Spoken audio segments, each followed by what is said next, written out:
What's good, Wagering World? It's your boy Five Star in Vegas, broadcasting live as always from beautiful Summerlin, Nevada. This is the Wagering World. I'm in here with my two co-hosts. First, let's go with the kid who's been missing in action. We put out an APB. I told the officer when they contacted the family, the next of kin was me. I said, go look in Fountain Blue and go get him and bring him back. Man, the youngest kid to ever, run a casino sports book on the Las Vegas Strip. What's good, Sino Royale? Wow, what's good, Wager, bro? I miss y'all so much. And 5 star, you got that right, my brother. That's why I've been at the Fountain Blue since the Super Bowl. Like, no lie, for real. Look, I had some family in town, and they stayed longer than expected. And then my little nephew birthday, that's what it was. My little nephew birthday was this past weekend, so they came to Vegas. And we all charged up like that, and that was crazy. I had to play tour guide. Watch out for them. Take care of them 5 star. You know how that go with family. That wear you out. And I'm still tired, but we rolling now. Family not gonna be back in town until April. We got March Madness, man. We about to get it in. Let's go. What we got, 5? I miss y'all.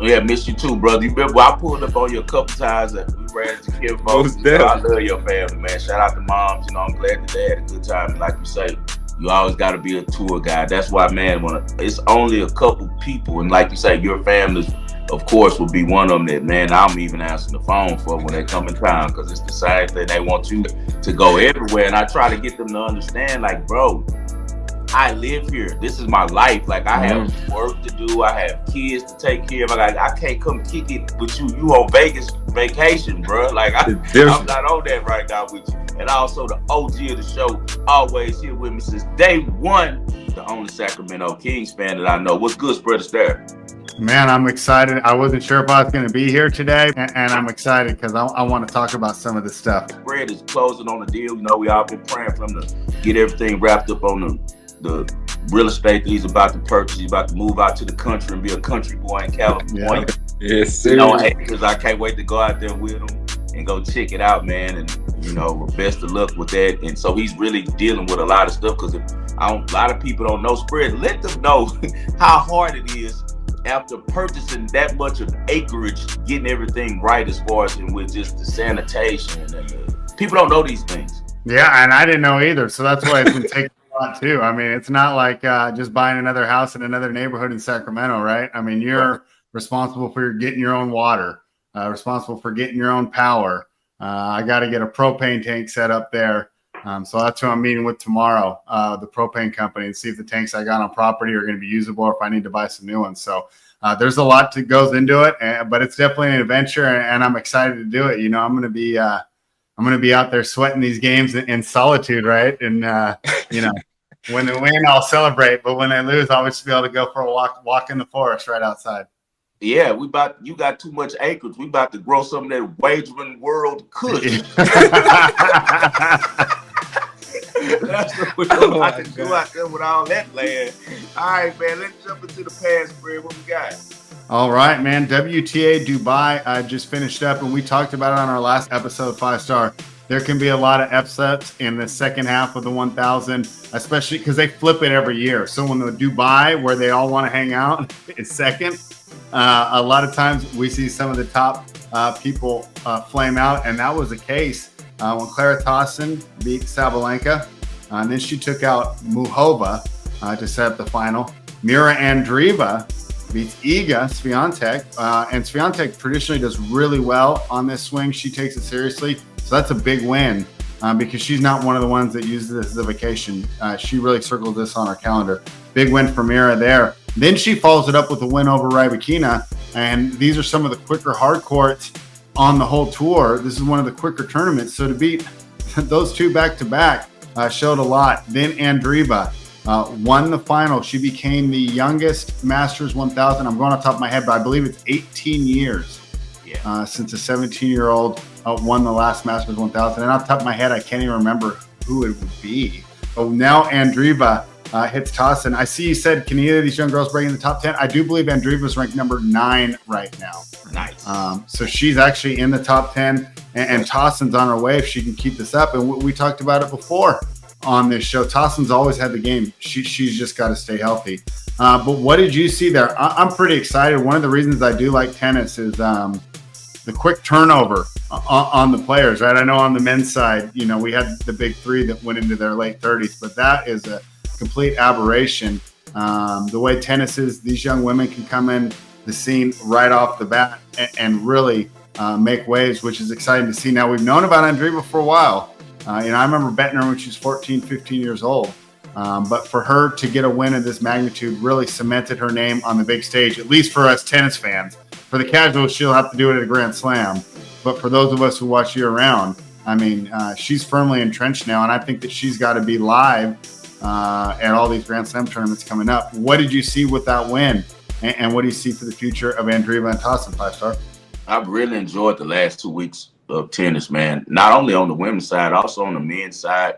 Me and Sino have been texting about some games as well. Mm-hmm. Like, it's been really, really exciting. I love when they go to that region of the world because we do usually get their best tennis in Doha, as we talked about in the previous show, Spread, because it's not much to do in that area like it is when they come to the familiar grounds of being in Dubai, where a lot of them vacation, kick it, have places. So we don't get the best of them using the second tier, but we still get the best tennis from the girls who are playing well because they get paid so much. People understand these purses are huge in both of these tournaments. I was really thrilled to see Andreeva do it. I gave her out several times on the show last week, and then on Ski's show, I also gave her out to beat Tauson. I just like everything about that young lady. She has a lot of fight, and as you said, Eagle really wanted to win this tournament. I think she had won, 4 straight years, right? Spread? Didn't she win it 4 straight years? I don't know if it's 4 straight, but she definitely won the last 2 years. Win streak going there, man. Yeah. She won so many games there, and man, it was no game for Andreeva. The most thing I take from this tournament was this.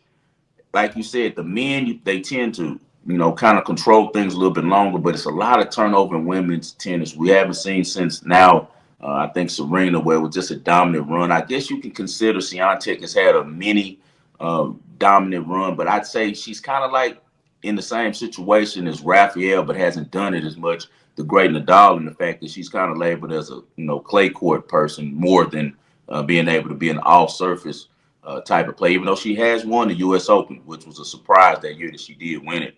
But I think that I'm learning from this tournament, most of all, they're not afraid of Iga anymore. She was the big bad wolf, and everyone's afraid of her, right?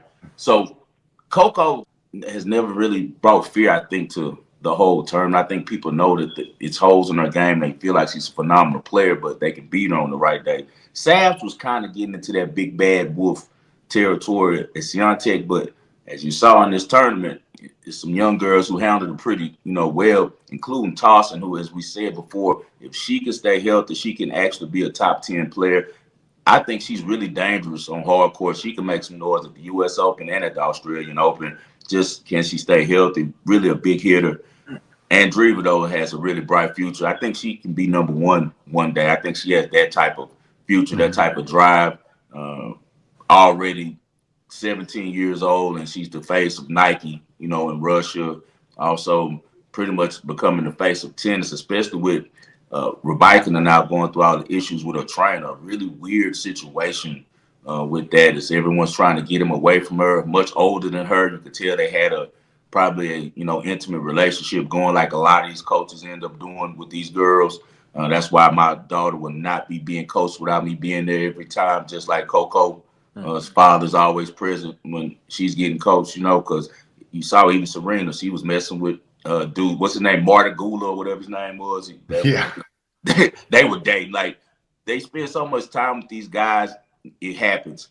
Women and men, things are going to happen. But Rybakina is getting a lot of crazy pushback. So, and also she represents, outside of her country, she doesn't even represent Russia anyway. But she was like the face, her and Sabalenka of that area. I think Andreeva's about to pass and leapfrog both of them because she's really a Moscow girl. Rybakina is, but she doesn't represent the country. Sabalenka's from Belarus. So I think that Andreeva has a really bright future, and she's the next star in tennis, and I'm glad we were able to win with her. What did you see in the Sino? To be honest, 5-star, you the tennis GOAT, bro. And I just been going off what you've been sending me. And just like, all jokes aside, and I'm like, sometimes it's you been crazy. ATP more than me. You're right. But 5, to be honest, bro, it's crazy though, because some of the stuff you were sending wasn't making. I'm like, what the hell is he watching? Or what is he seeing over there? Like, just seeing Swiatek get upset, Rybakina upset, and she beat them both. I tweeted those out to people. I'm like, that's what I'm like. What is he seeing? Like for him to like, that's big nuts. I'm like, and of course they're winners, and just to see her go win it like that, she definitely has a bright future. I just hope she can stay healthy. I saw the other day you hit a big ticket with your Royal picks, your group. Y'all hit that like button right now. If you're tuned into the Wagering world, you hit a big one with Jack Draper, right? Live and pre-match. Who was playing in that one? Over Matteo Berrettini. Okay. What did you see in that match? What did you think about that tournament as a whole? The Dubai tournament. Nah, to be honest, I lost a lot of money on Joker in that tournament. Right? Oh, you loaded up on him live when he went down? Yes, I loaded up on him live. I'm taking a shot every time. I'm taking a shot every time. But I didn't go too crazy. But to me, I thought it was the setup. I'm like, this don't look right. Mateo wiped him, right? And then we going into the next game. We got Jack Draper at -170. And I'm thinking like this, to be honest. I'm just reading the line. That's all I'm doing. It doesn't make sense to me. Why do they have Matteo Berrettini at plus money? I'm like, the average person go jump on this. They about to eat it up. He just mopped Joker in straight sets. Like mocked him. He didn't even stand a chance. I'm like, oh, okay. If Mateo won the first set, a lot of gamblers, they like fast money. So they always gonna bet the first set. Every time. And 9 times out of 10, they're gonna take the favorite. But in this situation, Mateo was an underdog. So that's easy money. I'm sure everybody was loading up on it, and he won the first set. And then again, the line still wasn't right live. I'm looking at it. I'm like, this line should be -600 at least. It's -350. I'm like, that was all line reading. Y'all, I just used my knowledge from what I seen. And I'm like, it's no way. And even in my message that I sent out, I'm like, this game is a trap. It's really, really a trap. And then after he won the second set, it adjusted. I was like, oh, it's over with. Yeah. That's what I seen, to be honest. Good one on that. I rode Rublev through that whole tournament. I had him after he got to the quarterfinals. I saw his layout. Me and the group took him to win the tournament. He ends up getting it done. But we also had him against Demonor and against Draper in the finals. And he outlasted FAA also as well doing his road to winning that tournament. Glad to see Andre Rublev back, man. He's always had a great game, and I always thought that he had a chance to win the French Open one day because the type of player he is, man. He has a really good offensive game, man. He can move. He can hit with the best. He's one of the guys who really threatened the big three when he used to play them, and then he had these mental issues and dealt with a bunch of mental breakdowns and things like that. So I'm glad to see he's got himself together, got some, clarity now, and he's back playing winning tennis. Did you see anything in the ATP at all last week, Spread? Yeah, I want to give everybody a tennis tip. And this is all Googleable. You got to check these guys' sponsors. Ooh. Djokovic would not have played this tournament if it wasn't for the fact that he gets a nice check every year from Qatar Airlines or Qatar or however you pronounce it. And they put a lot of pressure on him to play. And he said afterwards, I probably shouldn't have played, and we can just infer that was the reason. So keep an eye on these sponsors, and you even see it. And I don't think it still really applies, but I remember I used to always wonder. They had a 500 in San Jose, and they had a 250 in Washington, and it's WTA. And I'd always go, why are all the best girls going to Washington and not coming out here in San Jose? Well, it's because that Washington tournament is sponsored by IMG, and that's not just sports. That's all of entertainment. Yeah. That's right. One of the biggest agencies in entertainment. So they are, I don't know if they're required, but it's pretty much expected that they play the IMG tournament. So sponsorships are important. As far as Rublev goes, yeah, I think he obviously has the game to make a Grand Slam. It's just going to be, can he really keep it together? And I think these thousands are a little easier for him because he's only got to keep it together for a shorter amount of time. Now, I know they've extended them a little, so maybe this will get him ready. But I think him and Everett for peas in the pod, right, Spread? Yeah, I would think so. So they both have mental issues, but I think they're both completely different. I think Rublev maybe lacks confidence sometimes. Everett can be overconfident sometimes. But yeah, he definitely has the game for it. I'm not going to expect it, though, until I see some more consistency. I mean, we've seen this with other players, especially on the men's side, right? I remember John Isner winning the Miami 1000. This was years ago, right? But it's like, yeah, won the 1,000, but I'm not really betting on him to win the U.S. Open. So I'm so glad you mentioned him. He's the reason. Remember this, Sino? Sino can be my witness.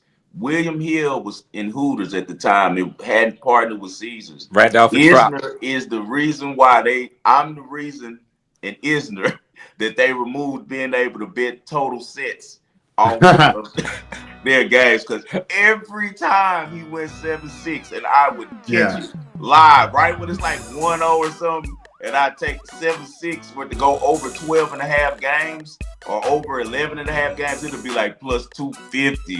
And I used to be hammering it. Next thing I knew, it was no longer there.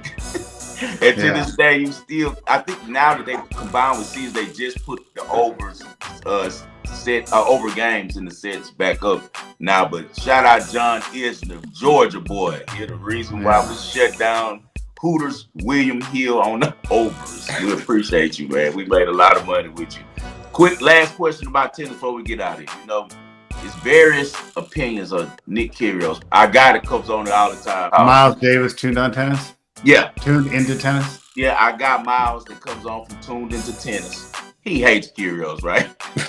He can't stand him, you know. He's kind of purist, so he feels like, you know, Kyrgios is a jerk. Me and Cito love Kyrgios, you know. That's my dog. Shout out Kyrgios. He's funny to us, though. Loved watching him play. I thought he brought excitement to the game. I think his one misstep was not allowing John McEnroe to coach him when John McEnroe saw that he was, you know, lacking in some getting into it with the judges. And, you know, McEnroe knows the game. He's won a lot.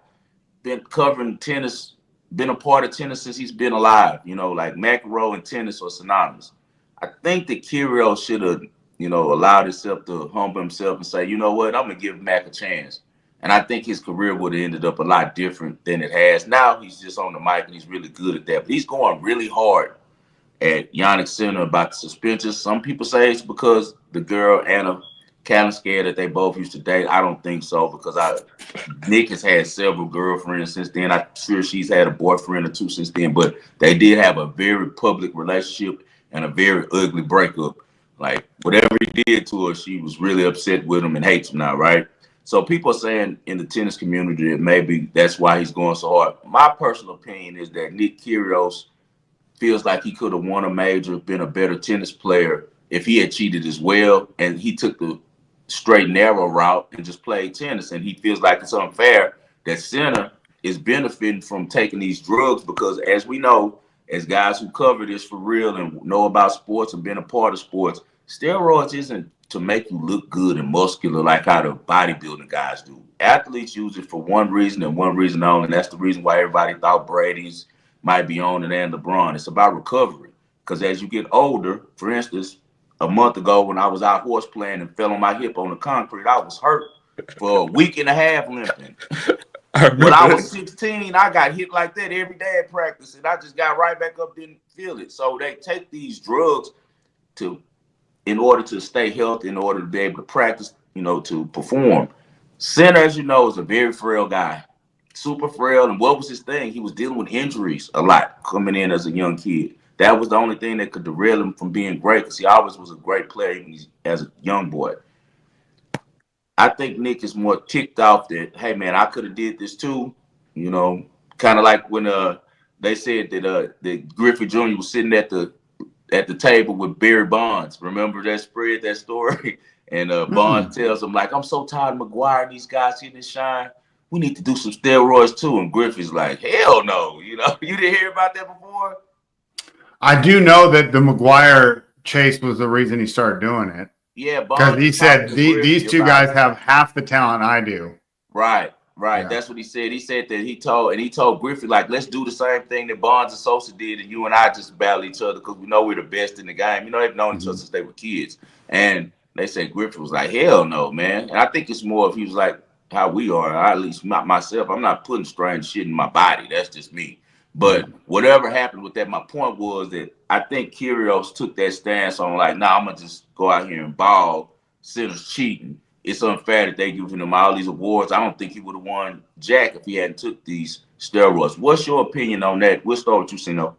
Oh, to be honest, we all men, and we all like fairness.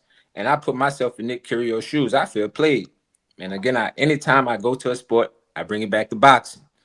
We can look at the steroid situation with Devin Haney and Ryan Garcia. I don't care how much it is, man. Like, bro, you got a slight advantage over me, and I'm playing everything fat. And you go out here and win all these trophies, all this money. They don't take nothing from you. And then the World Anti-Doping Agency was saying it'll be a 1 or 2 year ban, and y'all giving 3 months. Like, what are y'all doing? That's crazy. And again, we both know how Kyrgios is, and the trouble, quote unquote, they say he brought to the game, and the problems he brought. And that's Sinner's not getting none of that. He ain't taking none of his money away, nothing. Nick Phil played. That's the whole thing about it. And he just wanted fairness. Simple as that. And to bring it back around what Spread has said about the sponsorships, man, I tell this to a lot of my clients when betting tennis, because this is the #1 most fixed sport. You can go read it. The FBI has so many investigations on it. Man, these guys bet on themselves. They don't want to play. It's a lot of 3 hours. You want to go run back and forth every day for 3 hours? Like, seriously, you want to break sometimes. So if the line looks funny, it's probably money. And if you want to make some real money, holler at 5-star. He the tennis GOAT. Just wait until the Australian Open, the US Open, and all the other big tournaments, man. And that's when these guys really, really play. Other than that, I be feeling sometimes the little tournaments in between, like Spread said, sponsors and everybody making them play. They just showing up and do what they have to do. And the only way you can take advantage of that, Sino, the reason why I'm so good at finding those spots and Spread is as well, is when he's watching. I think he's back watching it now. Is we watch a lot of tennis. You got to watch tennis and know this week how certain. You can't do numbers. Tennis is I cannot, like NBA. I can like miss a couple nights, punch my numbers in, and still pick winners. Tennis, I gotta watch it. You gotta watch it. And these players change from week to week. You might have a scouting report. I take notes. You might have a scouting report from the Australian Open that's not even going to be valid in Indian Wells. Especially with WTA Spread, right? Yeah. With WTA, Alex and Drover win a title and mow everybody in the top 5, and the next week get smoked 6-1, 6-1 first freaking game. Yep. Spread, what do you think about the Sinner Kyrgios situation? I think we talked about it a little bit, but you know. Yeah, so I'm probably with our guy Miles David on Kyrgios. I think oh my God. You're over Kyrgios. We talk about the mental things, right? And of course, I'm playing armchair psychologist here. But I read this. It's not like I came up with this diagnosis on my own. And people have thought that he was afraid of failing, so he never put his all into it. And then he could kind of tell himself, well, if I did this, if I did that, I would be a champion, right? And the thing was, he didn't need performance-enhancing drugs.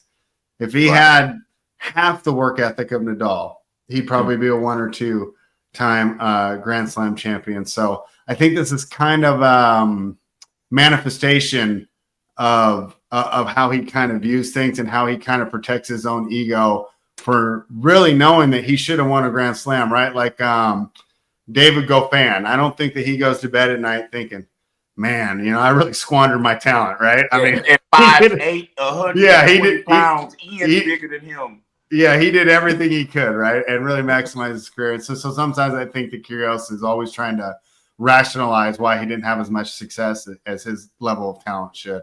But we'll see. I mean, the big 3 are gone. He can come back, and we talked about getting hot for 2 weeks. Fred, he's not coming back. I don't think so. Again. No, he's not playing again. He didn't see the other side. You made the best point, what you just said. Even though I do agree with some of his bitching, because I understand where it comes from. You know, he's like, he knows that Sinner's getting some special treatment for being an Italian redhead, lovable. Everybody loves. Got like the shit that I'm going through with Reed Shepherd. Anytime I say something about Reed Shepherd, Rocket's Twitter, all the little nerds come and attack me from everywhere. But I know that he's getting a little special treatment that Yannick Sinner is, man. And that I can feel that. But you said the perfect thing, what you said. Kyrgios is also looking for an excuse. And I don't think that his temperament will allow him. He just came back and got mowed. But what was that Pesci Perigard that smacked him? Yeah. Right? Yeah. So he can't deal with that. He's not committed enough, and especially as we know, bro, Spread and I are in our 40s, man. You know how hard it is every day to get up and work out now? Like 5-star. It's a mental thing every day, bro. You consistent. Like, not to cut you off, 5 every day. You get up and do it, bro. You consistent. This morning you was like, hey, I'm about to go get my jog in every day, bro. You consistent. I don't even work out as much as you. Rick Pitino is my inspiration. Oh yeah. Look That at Rick halftime Pitino, speech man. that went Look at Rick viral. Oh, that was Pitino. Rick sweet. Pitino like 80, bro. Yeah. Look at him. Yeah. Yeah, because every day he's not making excuses. He got to get up and get it. And if you keep doing it, no matter how old you get, you're still gonna have a usable body that looks good, and you still gonna have clarity. So that's why I started now early. I got a long time before that. Lord say the same, but I just I think about the old guys, and I always think about like I got to get to where they at, and to do that you got to start now. You're gonna be old. You broke all down, and that's why we push fitness so much here on the Wagering World, man. You guys get up every day, say your prayers, work out, drink your water, man. Stay in shape, man, because you only get one body, you only get one life. This is the Wagering World. Hit that like button. All right, Spread. Let's get to the present, buddy. All right. Tonight we have some college basketball. The Michigan Wolverines are heading to Nebraska. Michigan's only favored by 1.5, though. Tell me what's going on in this game. So I'm gonna let you say it for me. Michigan. Oh man, I miss y'all. This Michigan is in the what house. You got, big brother? Man, they coming off a loss to Michigan State.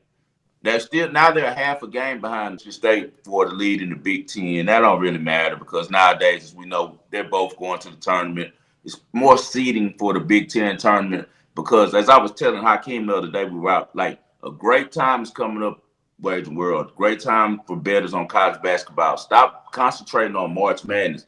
Concentrate on these conference tournaments. That's what people care about winning. That's where you're going to get the best basketball. You're going to catch the best lines. You're going to get those double-digit 15 seeds who are going to cover easy and almost win the game because these are conference foes who are familiar with each other, and you're dealing with teams who they know if they don't win, it's over with. I'm going home for good. So those are times to take advantage of Wagering World. We're going to always look for these conference tournament situations. In this particular game, Wolverines are 6-2 on the road.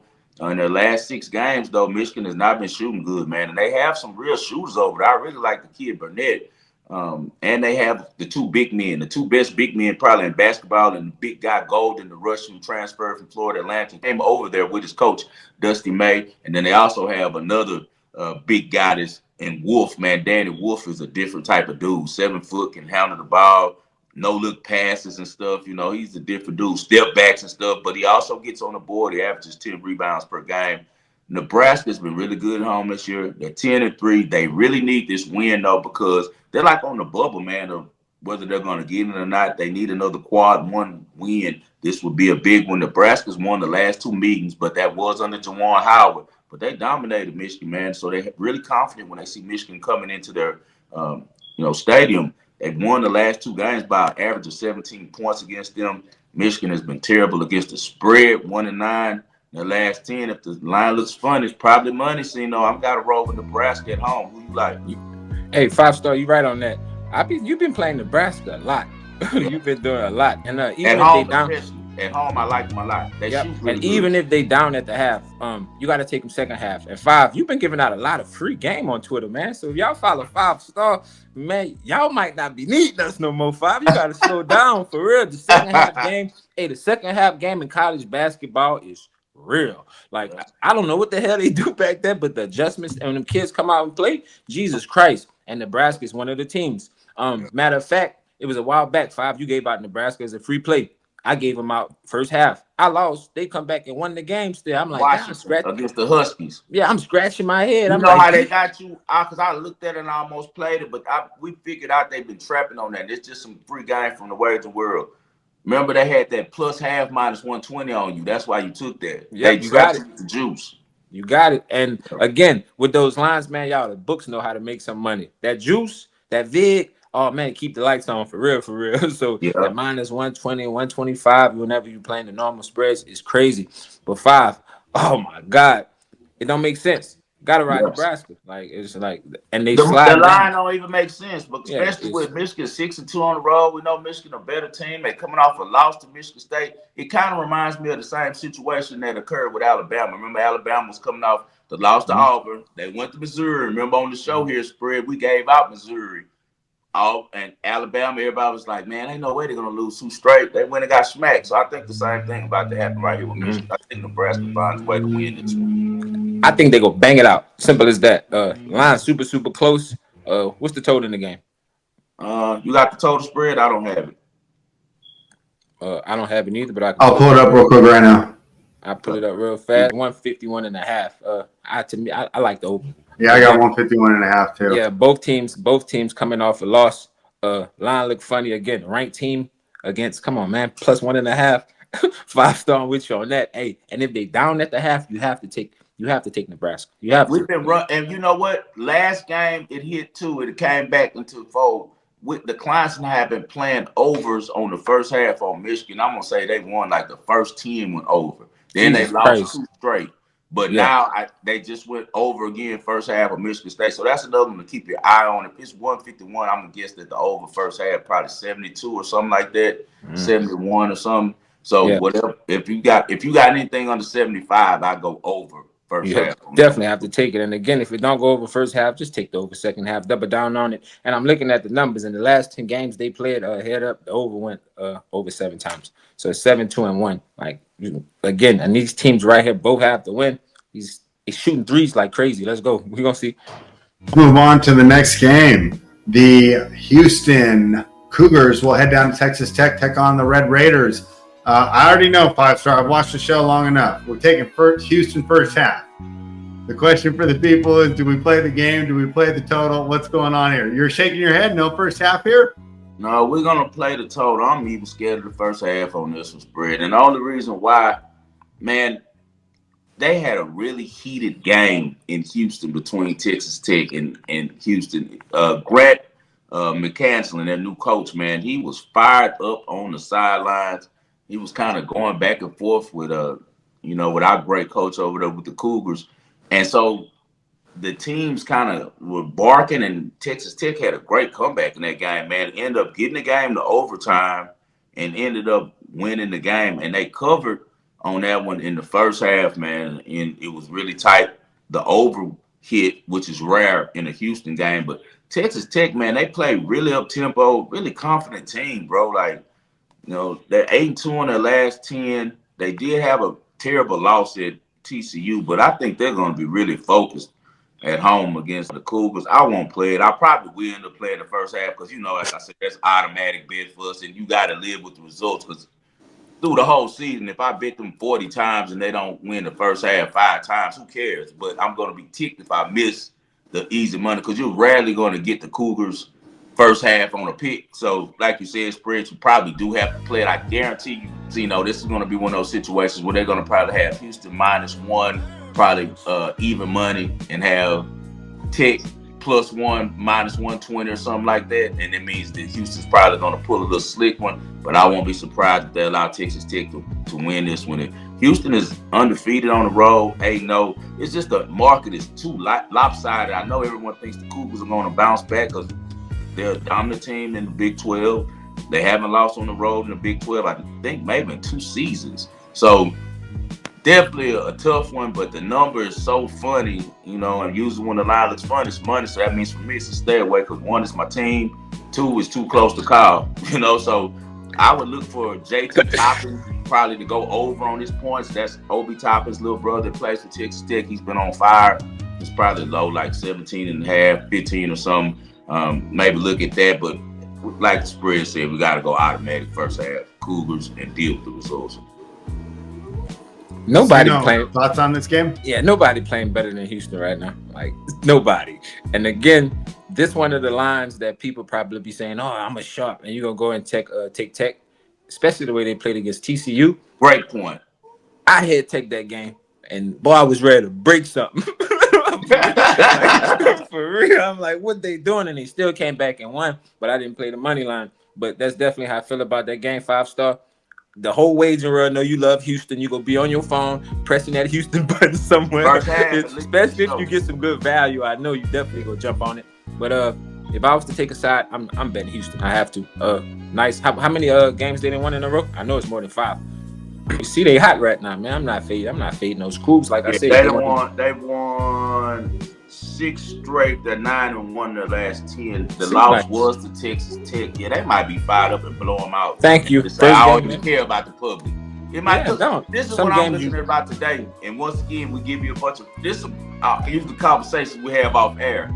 I feel like yesterday the book smacked so hard because anytime the books smack, I smack. So I won big yesterday. Me because too. The books had some really good numbers and traps of people yesterday, especially on that Purdue and Indiana, man. I was heavy on Indiana on that one, money line and plus 4.5. Today, we've seen it a million times. On Mondays, they're not as tight with the lines. I don't know why. Monday coming off a good weekend, you catch some of these 80% public games winning, man. So yeah, you're right. That's a good point. So, Hey, it's a no play for the game, but first half I'll be on Houston. But an angle I will take on this game, is if either team is up big at halftime, I'll go on the other side. yeah, you have to, and I agree with you on that. And 5-star, another prime example with the Indiana and Purdue game. I loved Indiana, and I'm like, if they down at the half, somehow, some way, they will come back and win. I don't know how, bro. Yeah. Second half, they went on a 35-8 run. I watched it all. I was laughing. I'm laughing because I'm like, boy, these books cold, boy. I was laughing. Bro, that's all I do. Like, my whole phone is telling my clients, books dirty, books cold. Just look at it. Like, I don't know how these people done figured this out and getting the numbers. That's God. AI, man. AI. They say that AI is about to be so good that in the not too distant future, as long as Elon's in the mix with the government, that they have the type of technology where soon you can go back. The AI will be able to create a reality where you can talk to people who you've lost. Like, say you want to go talk to your great grandfather. It'll be a simulation so real that you'll be in that time, that era, the stuff around him, and you can conversate through AI to what he would most likely have been saying, and what that's how deep it's about to get. So the games are nothing for them to do. They probably already know exactly how it's going to go, because if you run the AI enough times, it's going to spit out something perfect. So it's us versus the machine, boy. For real. Jesus Christ. All right, let's keep it moving. Big road spread here. Kansas Jayhawks laying 6.5 in Colorado, taking on the Buffaloes. You're shaking your head once again. Why is this one on the script? Because he tired of Kansas. Where do we go? Where do we go? Right here. Kansas is not the team they used to be. Nope. I don't know if Bill Self, because he got ill and he had some heart issues, man. I wouldn't be surprised if he's about to retire pretty soon, man. He's had a great run there. He's another one that still takes care of himself really well. Just too bad. And probably the stress from coaching basketball has his heart like that. But man, Kansas, they picked it up so far as in being able to get a couple wins, 5-5, but they're still not good, man. Not like the Kansas teams that we're used to seeing. But I think really Houston coming to the Big 12 kind of I'm talking about, it's kind of gut punched Kansas. Kansas is not the program that it's been since Houston's joined that conference. It's wild. I never thought the shift would happen, but that's the great thing about life. Things come back around, and at one time Houston was the #1 university amongst the kids and popular with the Phi Slamma Jamma stuff way back when, before all of us was really, alive. But now it's came back full force, and Houston has a really great program. It's a great city to live. The campus is downtown, and so they're going to get a lot of the hood guys who like and enjoy that type of surrounding, because guess what's across the street? TSU, so they're getting both worlds. You can get the historically black college that you can walk to and catch some girls, or you can catch some girls over on this campus. You got Frenchies right there. You're in the trade where everybody cool and it's going down. It's a hip epicenter. So much like USC being, in South Central, that's what kind of University of Houston reminds me of, being in Third Ward. And I think that they benefited from their location and now surpassed Kansas as the team in that conference, man. And Kansas is 3-7 on the road. That's just terrible, man. Like, how am I supposed to lay points with them when they have such a bad record? And this is a down year for Colorado. Colorado isn't nearly the team that they were in the past when they had Xavier McKinney over there, and they had some couple good runs in the Pac-12. I think they won the Pac-12 tournament one of those years. And they also had the kid from OKC's little brother who just got drafted over there as well. So I don't know, man. I personally would have to play Colorado at home with these points. Like, that 6.5 to me says money line, honestly. I think that Buffaloes might win this game straight up. The last 3 games that they played at home, they're 2-1, and they kept it to within 10 points against Houston. That's very impressive. Yep. So Yeah, give me Colorado on this one, plus 6.5. I think they can cover. I'm with you on that 5. Houston, Iowa State, Baylor, they covered against all these teams. They did what they have to do, and like you said, Kansas is the stronger team at overall, but they not as dominant as they used to be. And you can't trust Bill Self. He's just not himself right now, I feel. Mm, So that's it. I'm definitely with you on that. The plus 6.5. They might money line.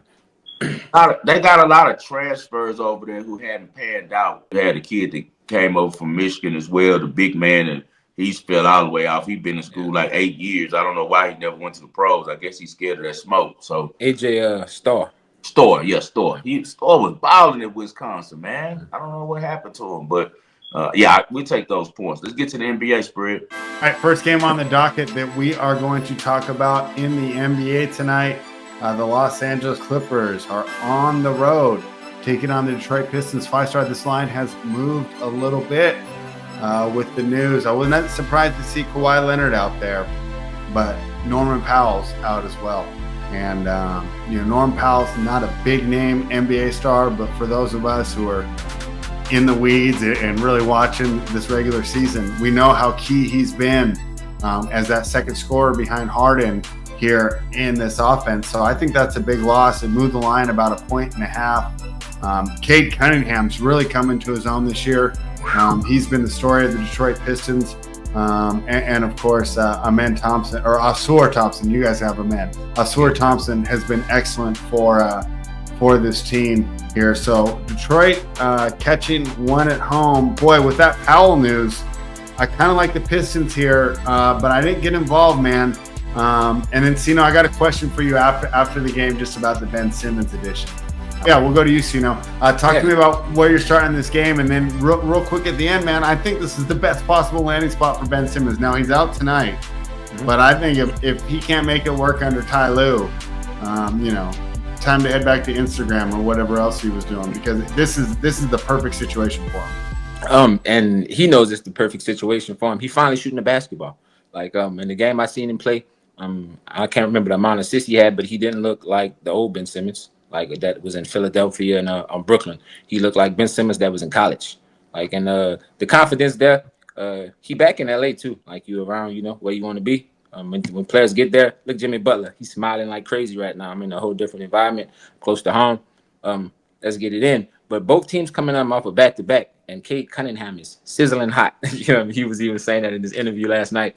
And they playing at home again. In this situation, you got to ride that team. And no Norman Powell, no Kawhi Leonard. Screaming Pistons, man. I expect another big night from Cade. I was just talking about Jordan. When these players are rolling like that, they just keep it going. They just keep it going. And I feel Cade is about to cross that hump.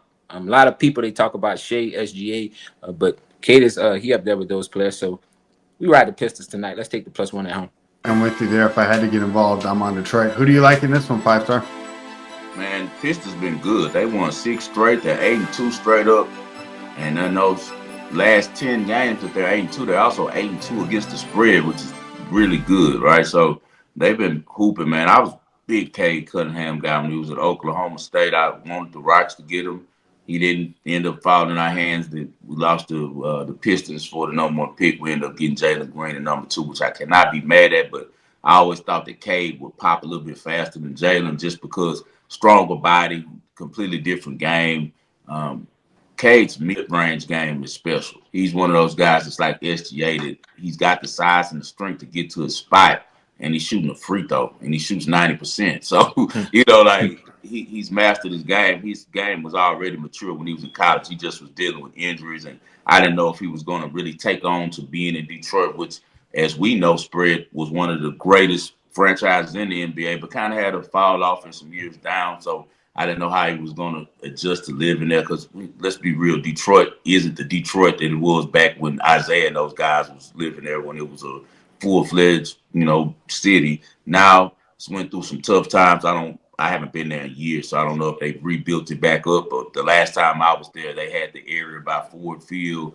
They had the area that they did for the Super Bowl, and the rest was just ran down, evicted old houses. And, I know suburb places that you can live in, a lot of rich people in Detroit and the Ann Arbor and places you can go live and stuff. But at the end of the day, man, you kind of don't want to see that type of stuff when you got money, you know. So I didn't know how he was going to take on to the culture of being in Detroit, but he seems like he likes it, and he's kind of taking on that this is a good franchise and representing it correctly. And now they're playing successful. They have a really good coach over there, a coach who's known for starting rebuilds. That's what he does. He gets the kids back into playing hard. He teaches them to be pros. He teaches them to play defense. And then after that, they get tired of him and they move off of him like they did with Cleveland. But he's getting the best out of these Detroit kids. Hard for me to go against Detroit at home, especially with both these teams going on back-to-backs. But the Pistons being the younger team, such a good foundation over there. And they had some great additions with Hardaway. Also, with the addition of Malik Beasley. Beasley and Hardaway are great additions to have on your team because they're going to fill it up every night. They're going to consistently bring the three-point shot that opens up things for other players like Oscar Thompson, like Cade Cunningham. But I'm going to just play a prop on this one. I've been betting Jalen Duren a long time, and he always comes through for me. He's one of the ones when I do over on his points, he's the shot for me. So he only is at 11.5. Some books you can find 10.5. He's went over the last 3 games easily. Had one down game, but right before that, he went off again. I think that Jalen Duren had some success tonight because, as we know, I don't think the Clippers play really good defense against centers. Like, they're more of a perimeter defensive team. So I'm going to go with Jalen Duren to go over on his points on this one. That's a great at 0.5 star. They don't play good against teams like that with the centers, and the Pistons are a better rebounding team also. So that's another advantage they have. And the line is funny in this game. I'm looking at the numbers. In the last 10 games against the spread, well, not against the spread, straight up, the Pistons ain't beat the Clippers. The Clippers beat them 10 straight. So either I think that the young Pistons, maybe their coach is wise enough to tell them that, and they make them be fired up tonight. But the numbers are saying to take the Clippers, and the Clippers are going to win. That's why I'm going to stay away from it, because I see your point and I see Spread's point, and also my numbers are showing that right now the Pistons are playing better than the Clippers are. But something that the book sees, maybe they see that they've won so many straight games now with winning 6 that they're due for a fall off. So I don't know. I'll just be playing the prop on it. I'm going with Jalen Duren to go over on his points.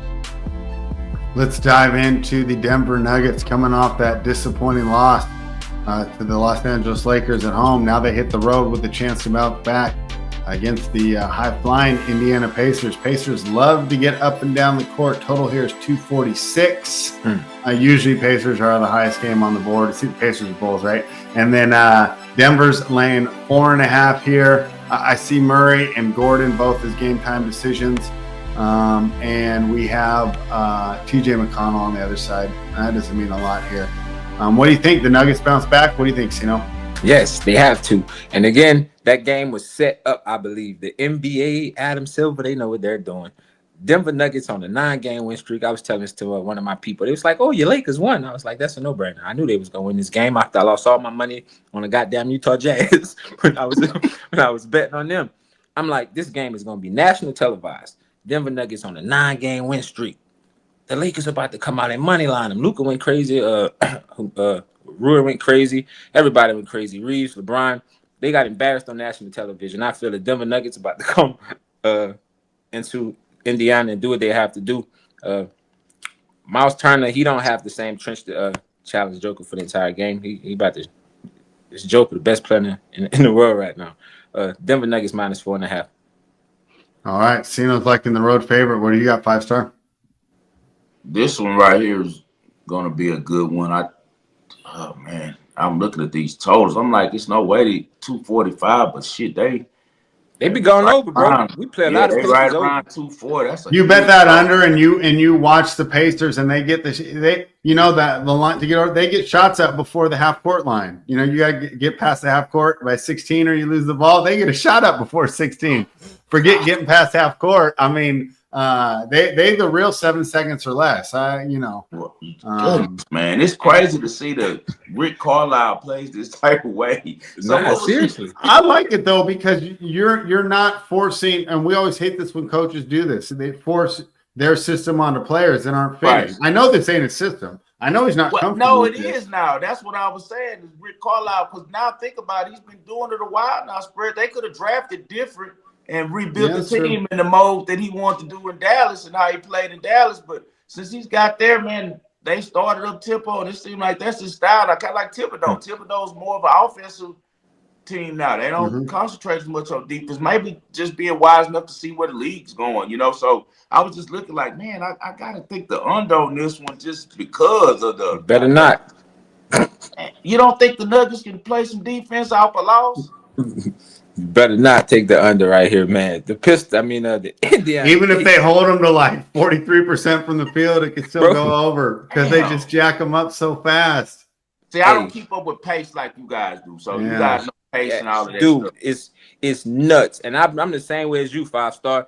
Look, they're around 248, 252 sometimes. You like, how the hell they gonna get over this? And then the total drops, right? It gets live, it's like at 236. You like, oh, I got them on the under. But you go back and look, they didn't score 260 points somehow, some way. And I have a good stat right here. The Pacers in back-to-backs like this, they just played the Clippers under 24 hours. Them boys gonna be running, no defense, just shooting the ball off Phil. 14-0 on the over and under. So I don't know. I can't fade that. Well, what you think about it, Spread? Who you taking? I don't like this game. Straight up. This game, I will pass on this game.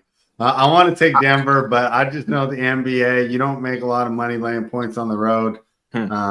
So if you force me to play it, I'll take Denver. But this isn't the spot that I'm circling. I'm actually much more excited about the next game that we're going to talk about. All right, I'm going to play a prop on it. I'm going to go with Pascal Siakam to go over 19.5. That's the lowest number he's had all year. He isn't injured, is he, Spread? No. Okay. Well, I like that a lot. The reason why the last 3 games he had 12 points, 16 points, 15 points. We know how integral he is to that offense. They're playing a big game against a former champ in the Denver Nuggets that's going to have to motivate. Everybody's motivated when Jokic pulls up in town. So I think Siakam gives a much better effort at home. So we're going to go with him to go over 19.5. I think that's a low number for him. All right, 5-star like in the over for Pascal Siakam. This is my favorite game on the board tonight. This is crazy. Minnesota traveling to Oklahoma City. And Oklahoma City beat Minnesota last night in Minnesota. Now they run it back tonight in Oklahoma City. So maybe a little bit of a playoff feel here, right? Without the day off for the travel. But I know this sounds crazy because if you pull up all the stats, it's going to tell you take OKC. They're better against the spread. They're better on equal rest. They just won last night, although they didn't cover the 8.5. I think they only won by 7. It was 130 to 123, and I think it closed to 8.5. Now Minnesota's catching 12.5 here, and I'm pulling the zigzag here. None of the stats are going to tell you to take Minnesota, but we know this is why the zigzag works in the playoffs. And also, Oklahoma City shot 54% from the field last night from 3. I watched it.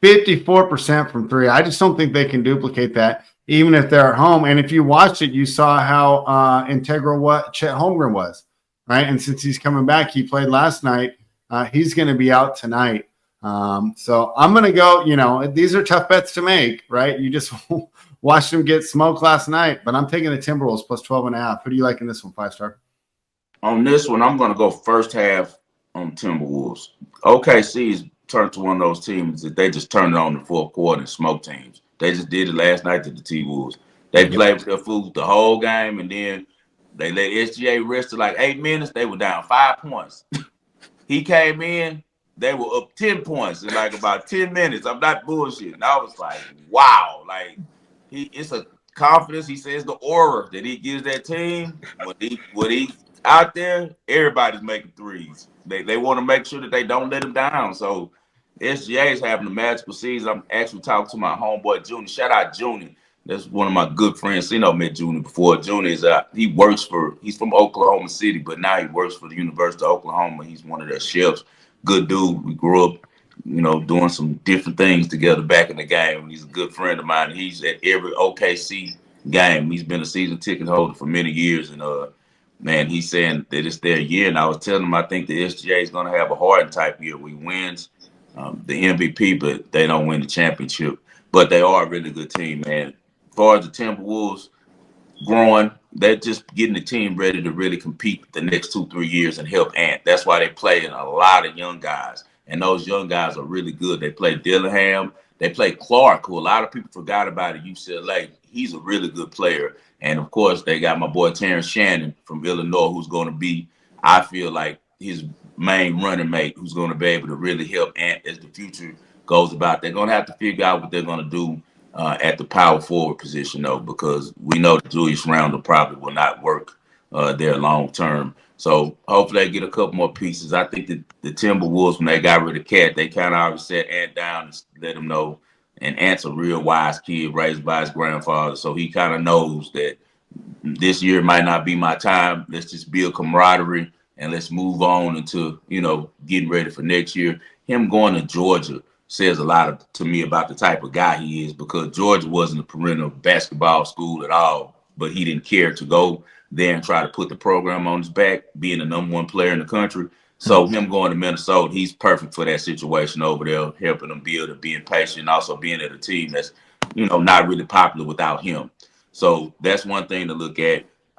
Minnesota moving forward, though, like I said, they do have a bright future. For us tonight, I think they'll be motivated and play well for them, because the first half is usually when OKC is kind of just, going through the motion. So give me Minnesota first half on this one. I want to ask you guys something real quick before we get into the Ball and Parlay, because I've been getting all types of hell because I said that Reed Shepherd is a bad pick and never should have been the pick at 3. And I said that when we were about to make the draft pick, I wanted us to take Stephon Castle, either him or Khalil Ware from Indiana, or Terrence Shannon, but people said it was too high. I don't understand how it's too high. He was the Naismith Player of the Year. And he's 6'6" and plays both ends of the court, extremely quick playmaker, went to the Final Four with 2 different programs. I don't understand how that's too high to pick him, but it wasn't too high to take a 6-foot guard who's semi-athletic, pretty smart, high IQ, but you need to shoot over 50% from the three-point line in order to even get on the court. Because on defense, he's a liability. There's no way that he can match up with NBA players because of his size. No matter how good he is off the ball defense, getting deflections and things like that, he's going to be hunted forever. I look at that class and I see everyone else who got drafted, and all of those kids are contributing, and he's not getting off the bench, and they're blaming Emmy Udoka. And I'm trying to tell these guys that this is because of practice. In practice, if he was doing enough, he would be on the court. He can't beat Aaron Holiday out because in practice, Aaron Holiday's busting his ass. That's what's happening.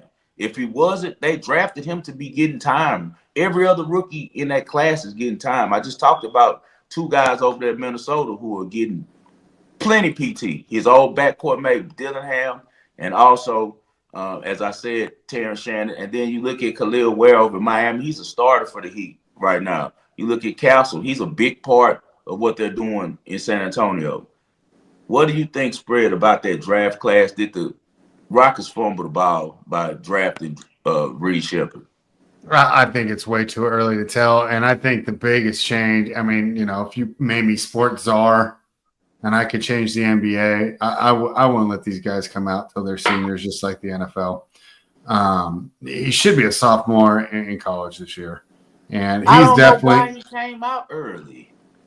Probably because he went number 3. He don't even need any money. He's like his dad played NBA. Yeah. I wouldn't write him off yet. I wouldn't be surprised if he ended up becoming a solid contributor. I think this is also bad luck for him. And I think you'd agree. NFL, if you nail every draft pick, it's just wonderful. In the NBA, you can't develop all those players. And I think Houston's kind of had that problem. They consistently make good draft picks, and the players don't give up opportunities.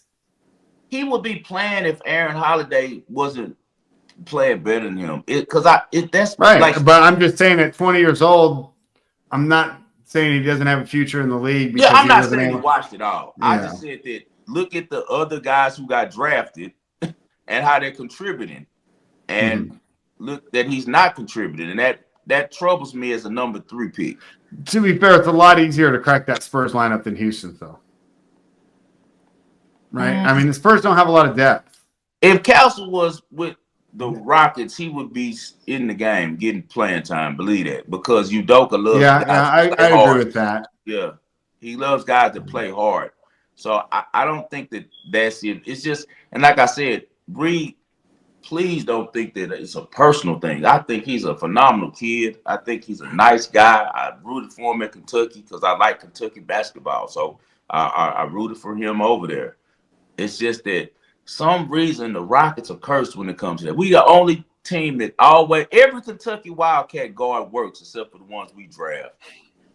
We draft Ty and we draft Reed. And they're the only two in the last 10 years from Kentucky who haven't panned out immediately. So we'll see. Because all the other guys, I feel like you can already see that they can play. To me, it's just he's one of those guys who now I'm wondering, does he belong? Now, he does look okay when he goes down to the G League.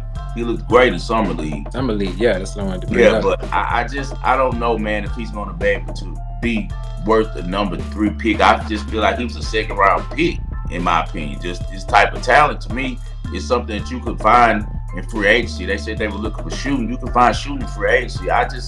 You have a number 3 pick with a team loaded with young talent. You go find more talent in the stockpile. You don't, because it's number 3, draft for need. Instead, you draft the best player.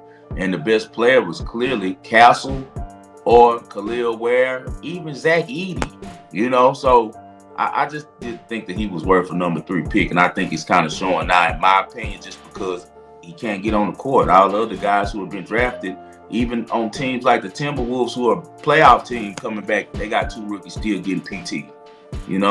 That's beating out. The thing is, how many rookies go to number 3 overall picks go to a team that could potentially be in the top 4 in the West, right?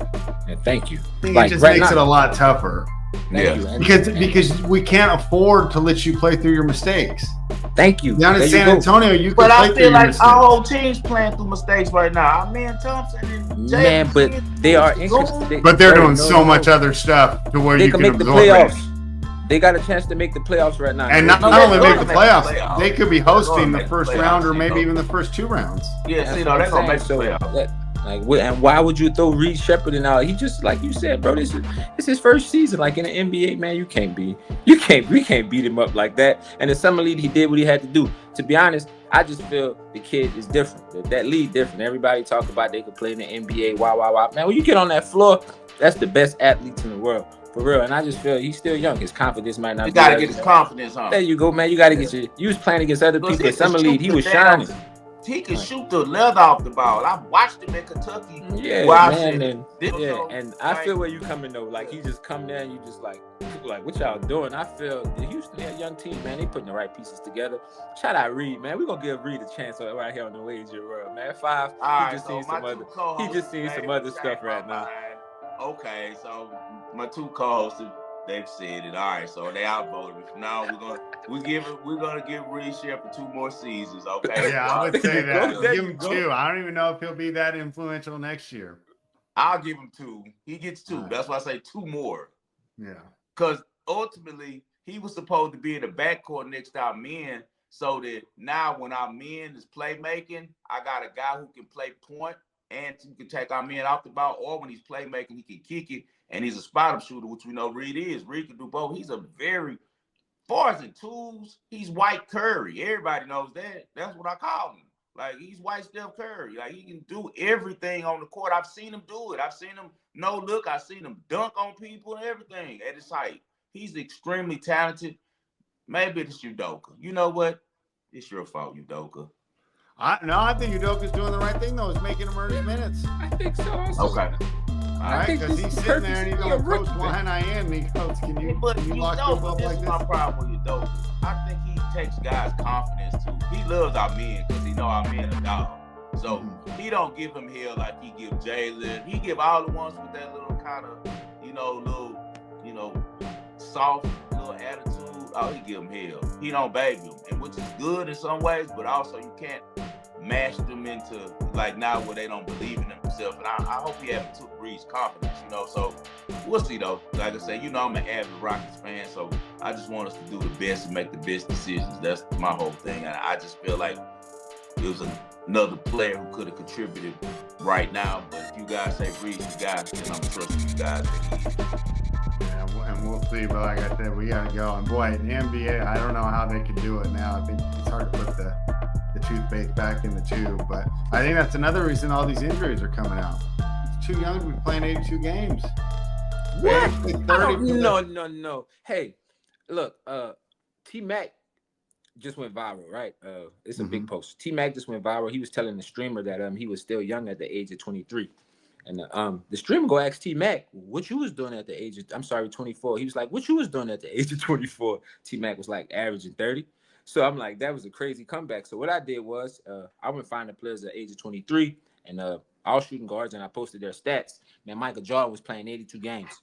Vince Carter was playing 82 games. There's no excuses. And the kids these guys were way tougher back then. And right now they have better medicine, better technology, all this other stuff. I don't want to hit them. Too much repetitive use though. Like, they don't play multiple sports like they used to. Those guys. I don't know about those guys you're talking about, but the guys I grew up with, they played football in the fall, basketball during the winter, and baseball during the spring. And you chose one about your junior year. Now they go on basketball only at age 10. You get drafted to an 82 game season at age 19. I think it's just too much on the body. Too much repetitive use. I can agree with you on that. You're right. Because like you said, that's like with my daughter. We finally getting the tennis thing right, and that's what she want to do now. And so, well, you're not gonna play no basketball. You're not gonna do no other sports. We're gonna strictly tennis, baby girl. Like, why play? You're right. So a lot of strain on the body. Yeah, but I would say get her to play some basketball and basketball and tennis, the side to side. Play some other things too. That's important, man. Yeah.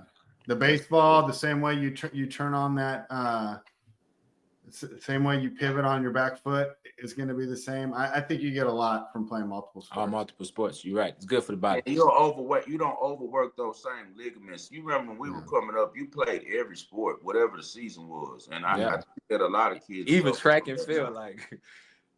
Yeah, everybody trying to specialize on things because I was just having to talk about a guy. We're going to get to the Ball and Parlay in 1 second. Y'all hit that like button. It was a guy I was talking to on X the other day about this. He was going after the guy because the guy was coaching his sons of baseball and stuff. He was like, too many black people are so worried about getting into MLB and the pro sports. You need to have your kids going to do da-da-da. I guess he was saying like other things that are, things to learn.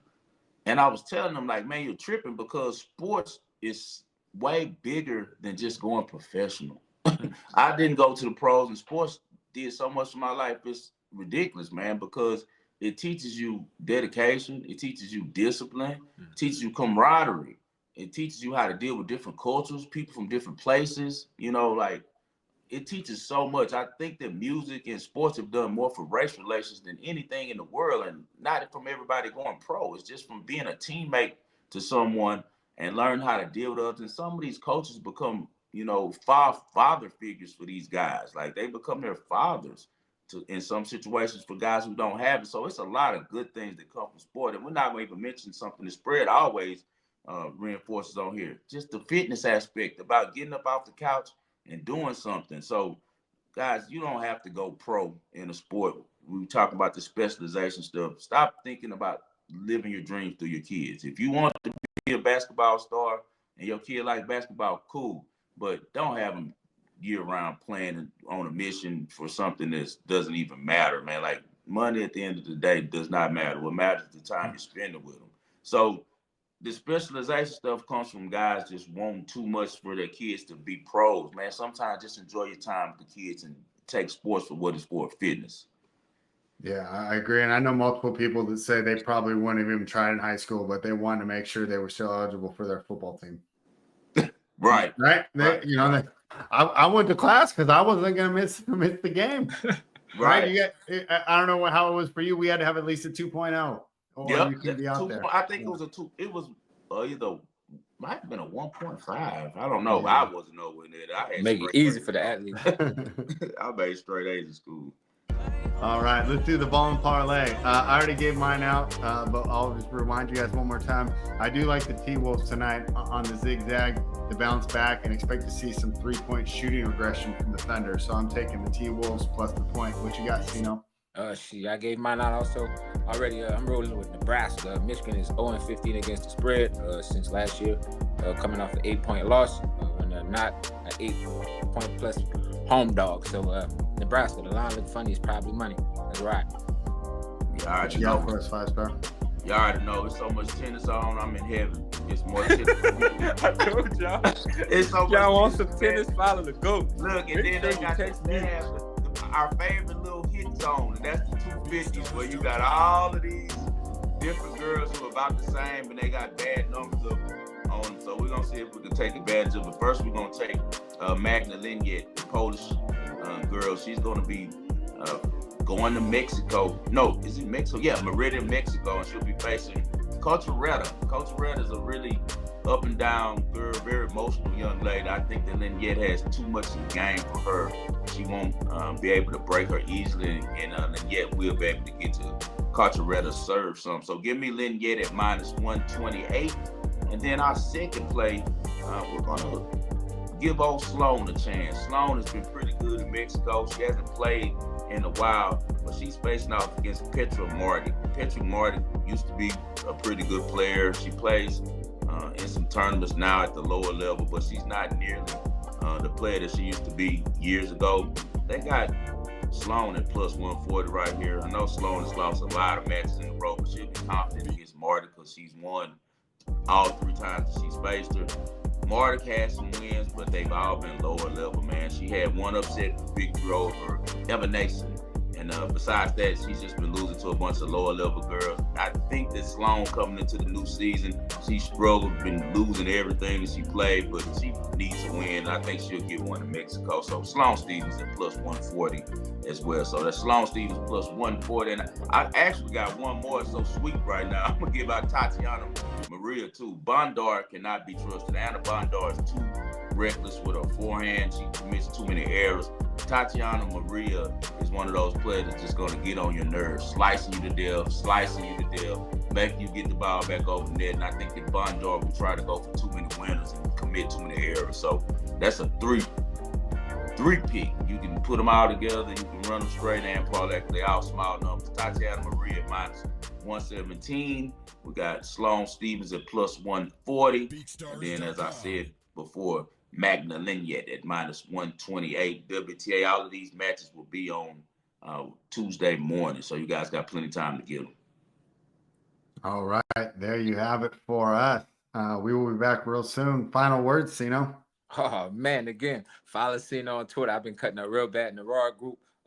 This month, $1,000 bet up, $43,000. We've been cutting up real bad. I got 18 out of 23 winning days. That's 78.3%. Hey, I'm on fire right now. I'm the hot hand. You know what to do. Come holler at the man. Yeah, I know what to do. Anything for the people spirit before we get out of here? Man, glad I got to talk some tennis with you guys today, and I'm looking forward to our next show. I'm about to bet something. Now I'm looking over the corner on my TV. I saw you kept looking over there. I'm like, what is he looking at? Jones, sorry. France and Caledonia's been losing out. They're playing in Mexico. So after we get out, we got a full day, guys, of bets and tennis. So you guys, tune in to X. I'll be giving out some free plays. As always, I dedicate this show to the greatest future sports fan I know, and that's my father, John H. Lindsay. For Sino Royale, for Spread Astaire, 5-star in Vegas. This is the Wagering World. Guys, it's always us versus the machine. Hit that like button. We'll see you on Wednesday.